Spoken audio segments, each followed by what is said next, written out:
मेरे साथ बोलिए, भारत माता की।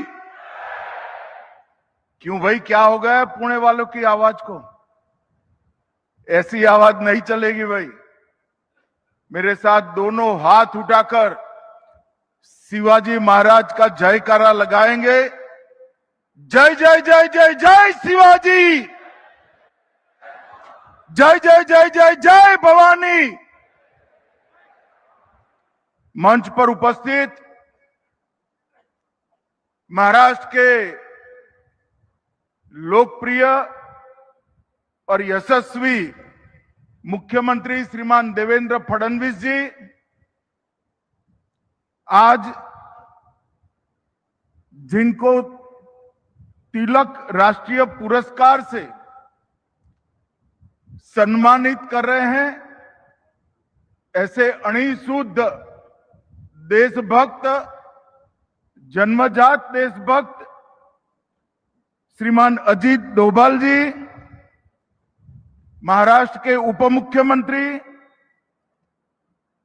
श्री एकनाथ शिंदे जी, श्रीमती सुनेत्रा प्रभार जी, सहकारिता मंत्रालय में मेरे साथी श्री मुरलीधर महल जी, भाजपा के वरिष्ठ नेता और महाराष्ट्र सरकार के उच्च और तकनीकी शिक्षा मंत्री चंद्रकांत दादा पाटिल जी, महाराष्ट्र सरकार के मंत्री उदय सावंत जी, हमारे प्रदेश अध्यक्ष रविंद्र चौहान जी,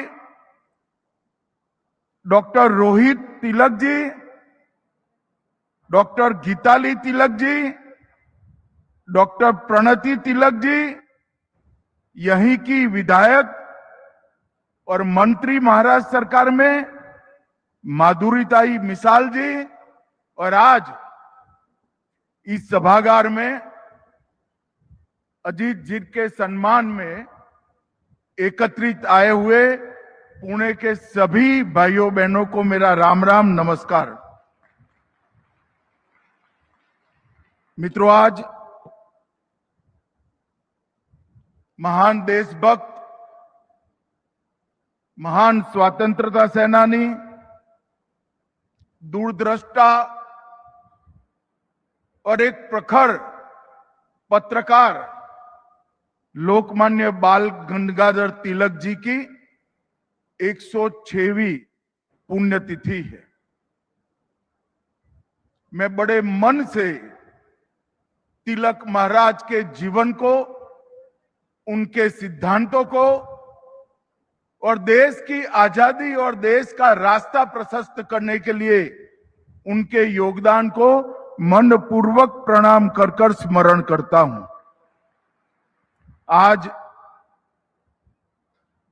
अन्ना भाऊ साठे जी का भी जन्मदिन है। अन्ना भाऊ जिस परिस्थिति में पैदा हुए, समाज के जिस वर्ग में पैदा हुए,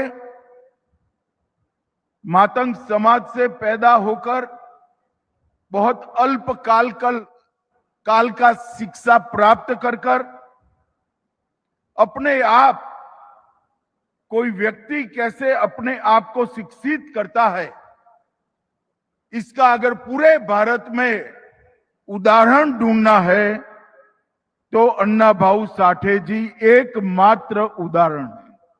वो स्वयं विद्यार्थी भी थे, वो स्वयं शिक्षक भी थे, और फिर भी न केवल मातंग समाज, न केवल दलित समाज, समग्र समाज के एक महान समाज सुधारक बनकर वो उभरे। वो लोग कवि भी बने, वो क्रांतिकारी विचारों से अपने साहित्य का सृजन भी करे, और वो मराठी साहित्य जगत में साहित्य रत्न और लोक शाहीर भी कहलाए गए।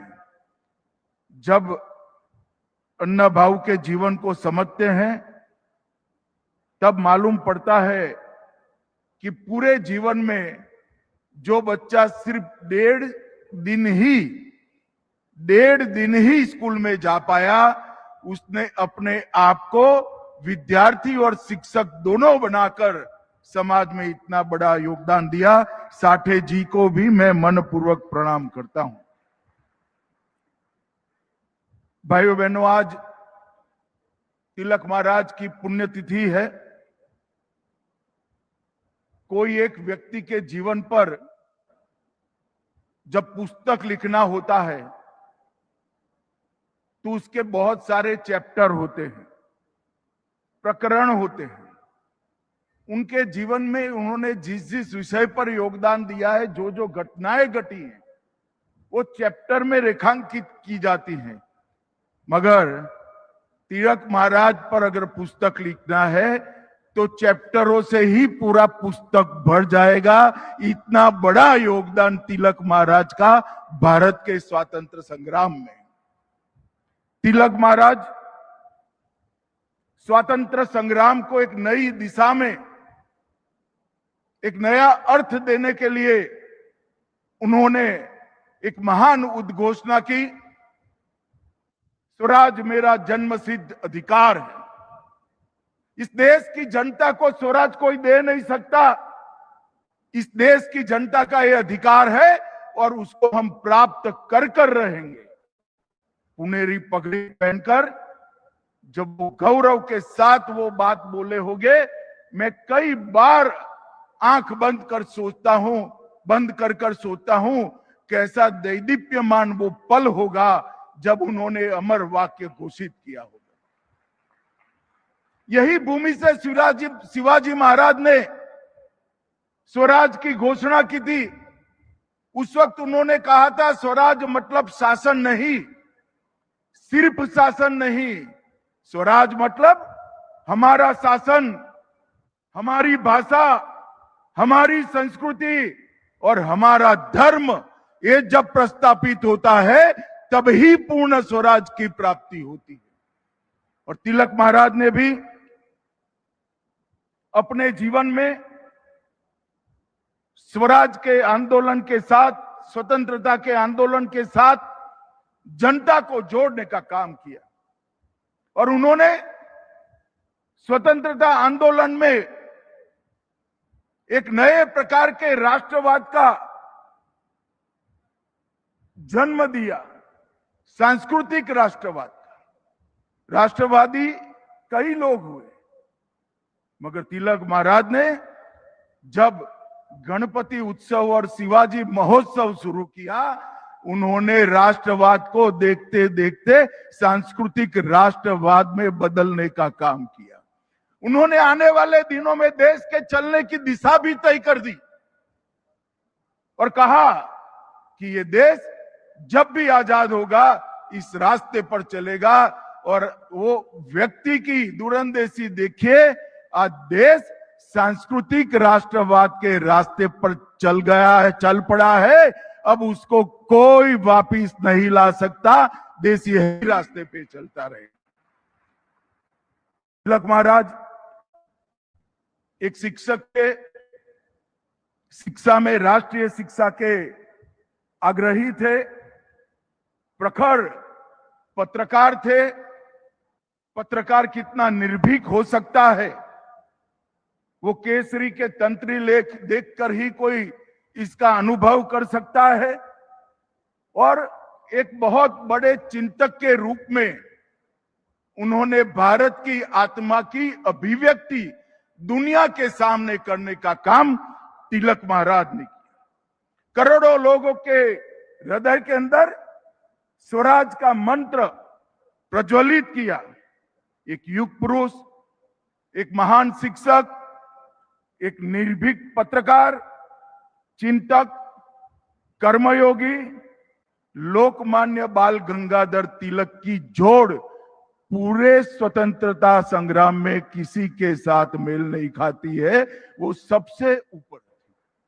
मित्रों, इन्होंने अभी मुझे भी गुजराती में तिलक महाराज की गीता का अनुवाद दिया गया। मेरा सभी युवाओं से आग्रह है, गीता को तिलक महाराज की दृष्टि से पढ़िए। आपके जीवन में कभी आप गलती नहीं कर पाएंगे, ये मैं आपको गारंटी देता हूं। ये जो ग्रंथ है वो श्रीमद् भगवत गीता का व्यवहारू स्वरूप क्या हो सकता।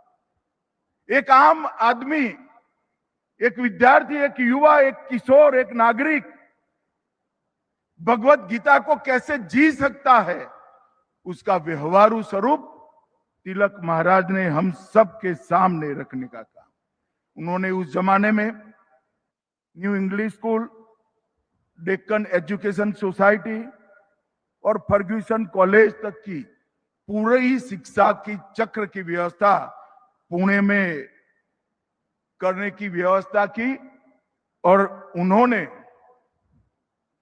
बुद्धि को ज्ञान देना ये शिक्षा का काम है। ये मंत्र दिया, चरित्र को दृढ़ीभूत करना वो शिक्षा का काम है। और शिक्षा प्राप्त कर कर जो बड़े होते हैं वो सभी भारत माता के चरणों में समर्पित करे, वो शिक्षा है। वो व्याख्या उन्होंने की। अंग्रेज अगर किसी अखबार से डरते थे तो केसरी और द मराठा से डरते थे, और उसमें अखबार से ज्यादा तिलक महाराज का बहुत बड़ा योगदान था। उन्होंने पहली बार ये प्रस्तापित किया था कि राष्ट्र की चेतना को जगाए बगैर स्वतंत्रता अगर मिलती भी है तो वो स्वतंत्रता का कोई मूल्य नहीं है। राष्ट्र की चेतना को जगाकर ही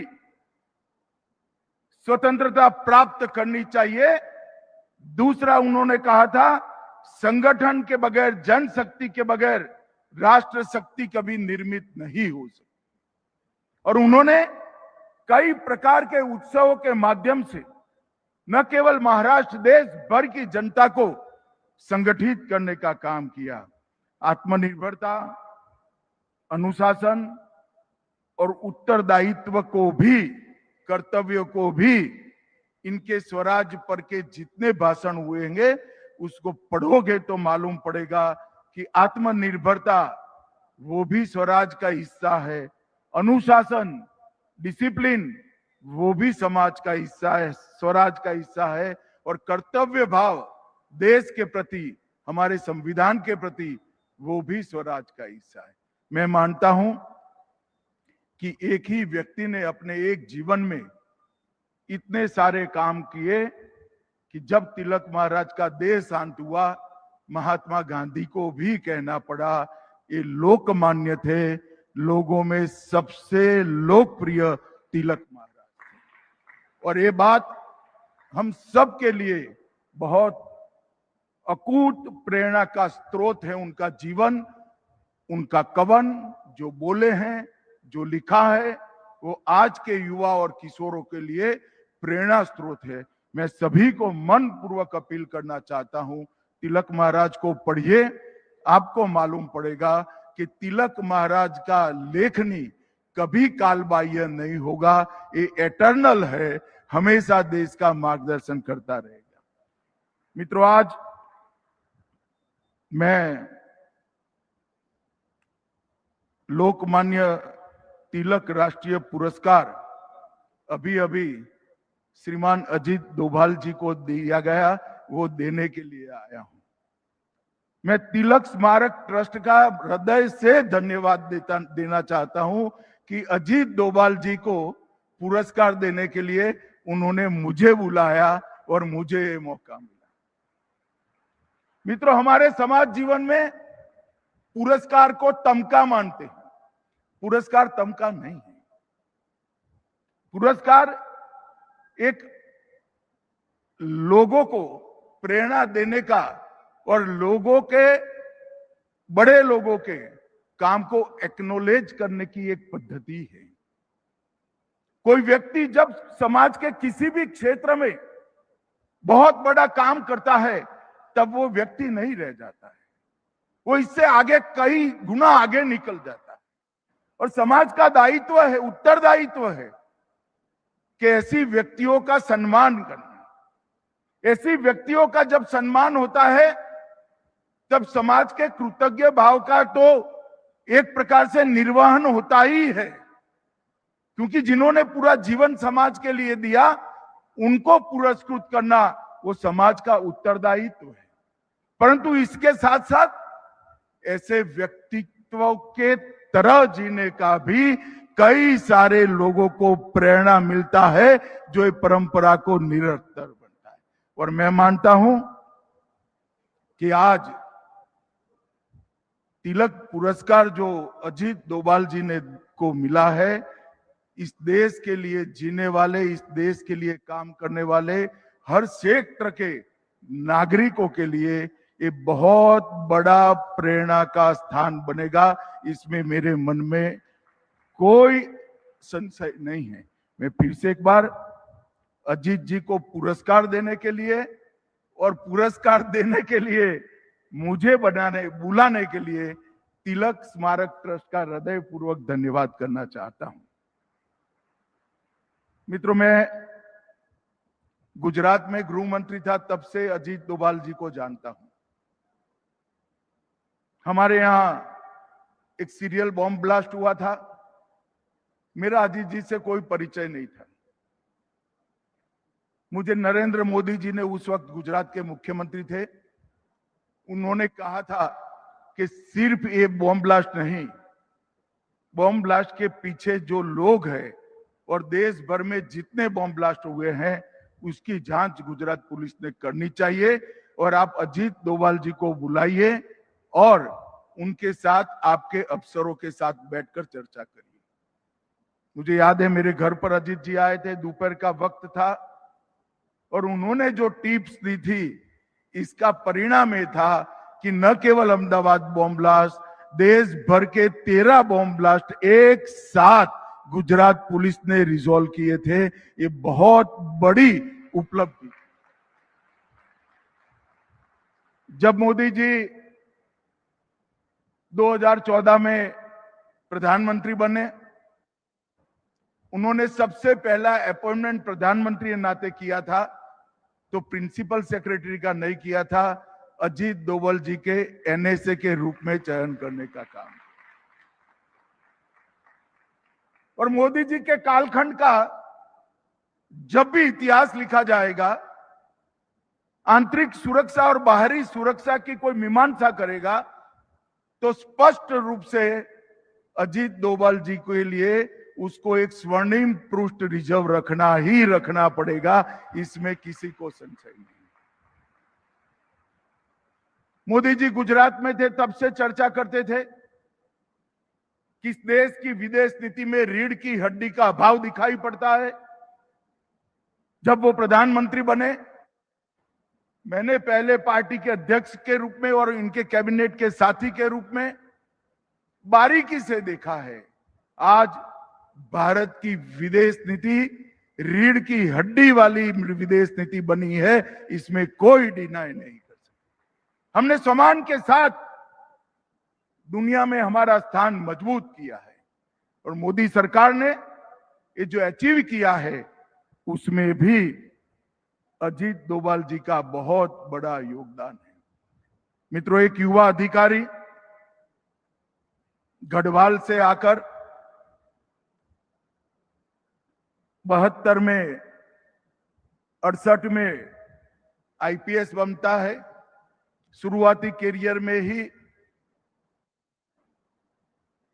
केरल की इनकी कैडर छोड़कर आईबी के डेप्यूटेशन पर आना और फिर 72 से लेकर जब डीआईबी बने तब तक सतत आईबी के ऑफिसर के रूप में हर चुनौती जो देश के सामने आई उसके लिए इनको ही डीआईबी जो उस वक्त के थे उन्होंने नियुक्त किया।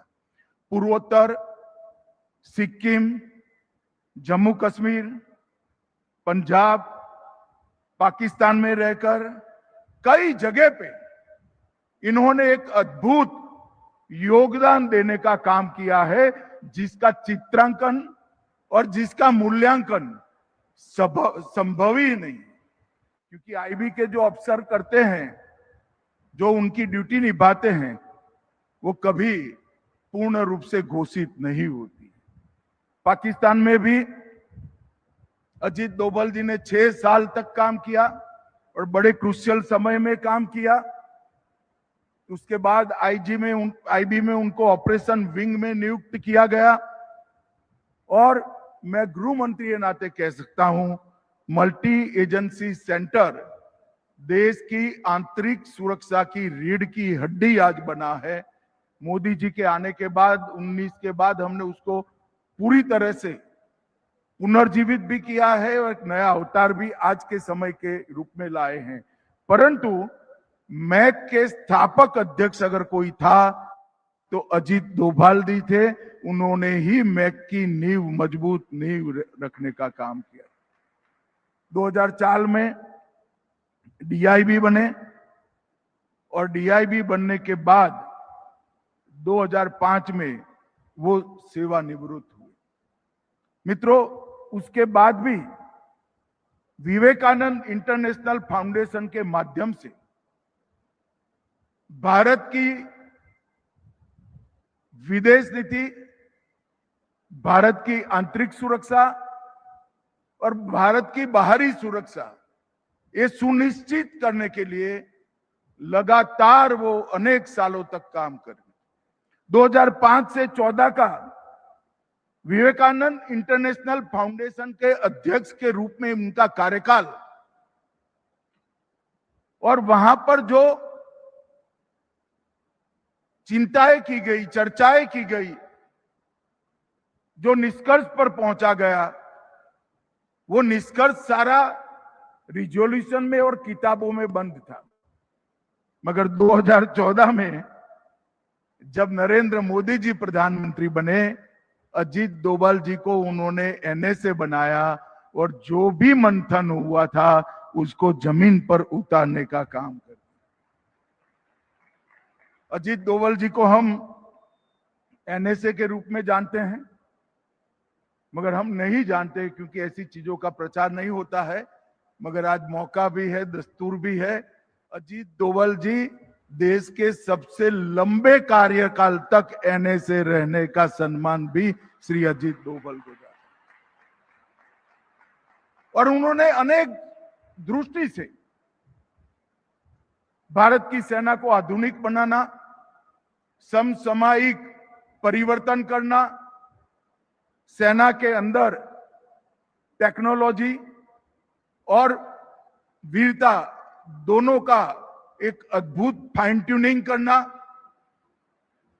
कई प्रकार के बड़े फैसले अजीत जी के कार्यकाल में नरेंद्र मोदी जी ने लिए हैं।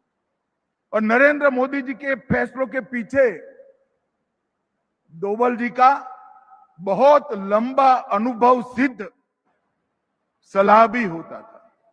और बहुत, मैं एक वाक्य में भी कहना चाहता हूं, हमारी सेना की सुरक्षा क्षमता और आक्रामक क्षमता को आमूल चूर परिवर्तित करने का काम ये 12 साल में नरेंद्र मोदी जी ने किया है और इसमें डोभाल साहब का बहुत बड़ा योगदान है।